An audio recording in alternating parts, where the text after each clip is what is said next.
লক্ষ্মীর ভাণ্ডার 500 টাকা বাড়াতে মা কাকিমাদের কেমন খুশি দেখো।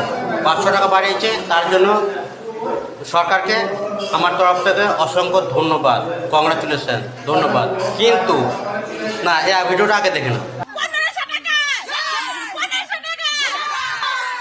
এরকম আমরা মুখ্যমন্ত্রী কোনোদিন আমরা সবসময় আশা করি এরকমই থাকবো মমতা ব্যানার্জি।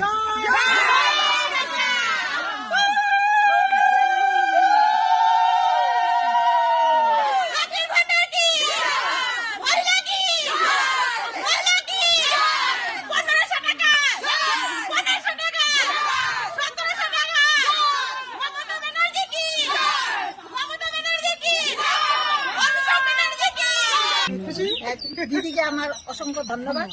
আমরা মানে আমাদের এরকম মমতা ব্যানার্জি আমরা কোনোদিন দেখবো না, কোনোদিন পাবো না। এরকম আমরা মুখ্যমন্ত্রী কোনোদিন আমরা সবসময় আশা করি এরকমই থাকবো মমতা ব্যানার্জি। কিন্তু আমাদের সমাজে শিক্ষিত মেয়েরা, যারা শিক্ষিত রাস্তাঘাটে চলাফেরা করে শহরে, তারা কি চায়? তারা চায় নিরাপত্তা, শান্তিভাবে রাস্তায় চলাফেরা। তারা যেন সঠিকভাবে সকালে রাস্তায় বেরিয়ে সন্ধ্যের সময় তারা যেন সুস্থভাবে নিজের বাড়িতে ফিরে আসতে পারে। নিরাপত্তা চাই কিছু মেয়েরা। লক্ষ্মীর ভাণ্ডার মহিলাদের জন্য আরো 500 টাকা বাড়িয়ে দেওয়া হয়েছে, মানে প্রত্যেক মাসে 1500 টাকা। আমার মনে হয় ওইটা না বাড়িয়ে নারীদের নিরাপত্তাটা নিয়ে বেশি ভাবাটা বেশি দরকার, যেটা আমাদের সেফটিটা নিয়ে ভাবলে মনে হয় বেশি ভালো হয় মেয়েদের। আর তারপরে আমাদের রাজনৈতিক পরিবেশের জন্য যেই পরিবেশটা দুদিন ছাড়া নানাভাবে খারাপ হচ্ছে, সেই দিকে দেখলে মনে হয় বেশি সুবিধা হবে। আর অন্তত এখনকার দিনে ম্যাক্সিমামই হচ্ছে মেয়েরা একটু রোজগারে হয়ে গেছে, তো প্রপারলি যাদের দরকার, আমি বলবো না দরকার নেই, গ্রামের দিকে হয়তো মেয়েদের দরকার অবশ্যই আছে, কিন্তু যারা এখানে আমরা বেশিরভাগ যারা ইন্ডিপেন্ডেন্ট, তাদেরকে বলবো এই টাকাটা যাদের প্রয়োজন তাদের অবশ্যই যাক, কিন্তু সাথে আমাদের দরকার হচ্ছে সিকিউরিটি অ্যান্ড সেফটি। দুটোই প্রয়োজন।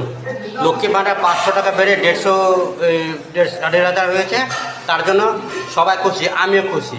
কিন্তু তার জন্য নিরাপত্তাটা প্রয়োজন আছে। নিরাপত্তা যদি না থাকে তাহলে লক্ষ্মী ভাণ্ডার নিয়ে কী হবে? তাই প্রয়োজন নিরাপত্তা।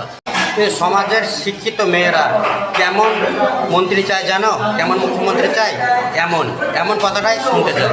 चलते हुए किसी बेटी के साथ अगर किसी ने छेड़छाड़ करके उसकी सुरक्षा में सेंध लगाने का कार्य करे क्या, तो अगले चौराहे पर उस ओहदे का इंतजार यमराज कर रहा होगा। সাধারণ ছেলে এসে বলছি, একজন মেয়েরাই একজন মুখ্যমন্ত্রীর কাছে এমন কথা শুনতে চায় তাদের নিরাপত্তার জন্য। তাদের কেউ একবার টাচ করলে তাদের যেন শিক্ষা দেওয়া হয়। এরকমই নিরাপত্তা প্রত্যেক মেয়েরাই চায়।